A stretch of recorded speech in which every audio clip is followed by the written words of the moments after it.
દ્વારકાધીશ મિત્રો, તો આમ તો સોશિયલ મીડિયામાં આમ તો વિડીયામાં જે સામે આપવું હોય ને ભાઈ સામે, તો આપણે પહેલો વિડીયો બનાવ્યો એમાં તો આમ કંઈક થતું કે કેમ થાય, કેમ વિડીયામાં કઈ રીતે બોલવું, કેમ આવવું, કે પબ્લિક શું આપણને રિસ્પોન્સ આપશે, કઈ રીતે આવી રીતે આપણે આમ તો આપણા વિડીયાની શરૂઆત 8-10 વિડીયા બનાવ્યા છે.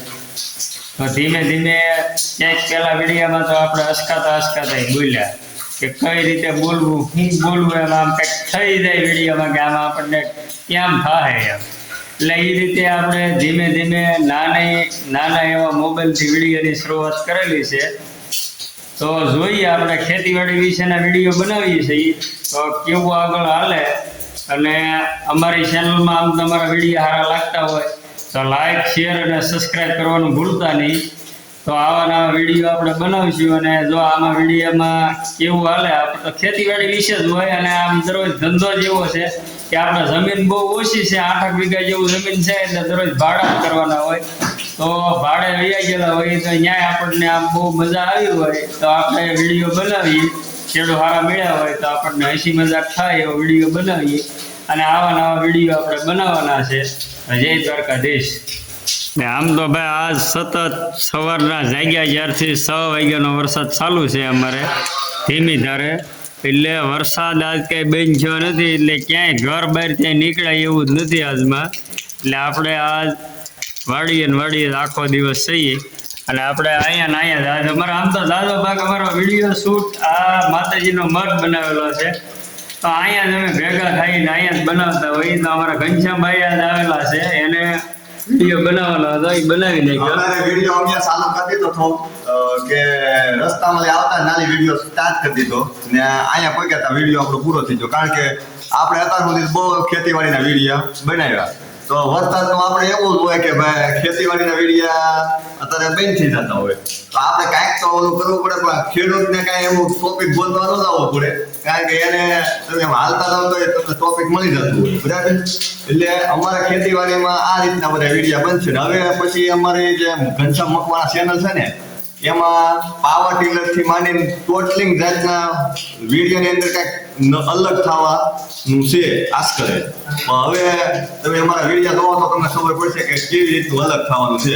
આપણે આ વખતે ચેલેન્જ કરવાની છે, સનેડો વધારે હાલે કે તમારું પાવર ટીલર હાલે, બેયને હારે કરવાનું છે, બેયને જોટા કરવાનું છે અને એની એવરેજ ને બધું માપવાનું છે. એટલે હવે આશ કરે છે ને અમારા નવા વિડીયો એવા આવશે કે સેલેસ વાળા આવશે. કારણ કે આપણે આજકાલ રિસ્ક લેવાની છે.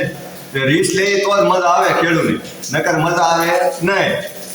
અને આમ તો પાવર ટીલર અને સનેડો આમ હાંકવામાં આપણે જે બળદ જેવી ખેતી થાય એવી ખેતી તો થાય જ નહીં. પણ આપણે હવે ઓછી જમીનના કારણે આપણને વધારે માલ ન ખવાય, પરવડે નહીં નીરવમાં, એટલે આપણે સનેડાની ખેતી કરીએ.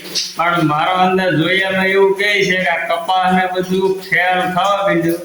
એના અંદાજે જોતા એમ થાય કે આમ તો આવનાર પેઢીમાં એટલે ગમે ત્યારે બળદ સિવાય ખેતી ખોટી છે એવું આપણને લાગે. એટલે ગમે ત્યારે બળદ તો આપણે હજી પાછા બીજી વાર લાવવા જ પડશે, બળદથી જ ખેતી કરવી પડશે. તો તમારું શું ઘનશ્યામભાઈ કહેવાનું છે? મારું કહેવાનું તો એ જ છે, પણ જો બળદથી ખેતી કરીએ તો આપણે મોંઘું પડવાનું છે. અત્યારે માનો કે માર્કેટની અંદર આપણે બધું મોંઘવારી વધતી જાય. બળદની ખેતી કરી અથવા ટ્રેક્ટરની ખેતી કરીએ છીએ તો મોંઘું થતું જાય છે. કારણ કે ખેડૂતને પૂરતા ભાવ નથી મળતા, બરાબર. ને આપણે જે આને 3 મહિના કે 3.5 મહિના આપણે મગફળીને વાવીએ તો 3.5 મહિના આપણે પકવી છે, બરાબર.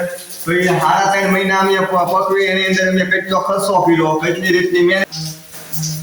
તો આપણે ખેડૂત ભાઈઓ આપણે કેટલી મહેનત કરી હોય, 3.5 મહિના આપણે આ મોલ પકવ્યો હોય તો ખેડૂતના છોકરાને જ ખબર હોય કે ભાઈ 3.5 મહિના મોલ પકવ્યો હોય ને આપણે એમાં કેવડી મહેનત કરી હોય, કેટલી વખત ટ્રેક્ટર રાખ્યા હોય, કેટલી વખત આપણે ડીઝલ બાળ્યું હોય, કેટલી વખત આપણે નેજ્યું હોય.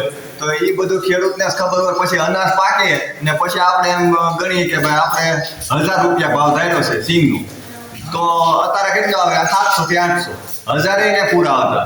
એટલે આપણું બધા ખેડૂત ભાઈઓને એવું કહેવાનું છે કે બધા ખેડૂત ભાઈઓને પૂરતો ભાવ બજારમાં મળે. કારણ કે મોંઘું એટલું છે.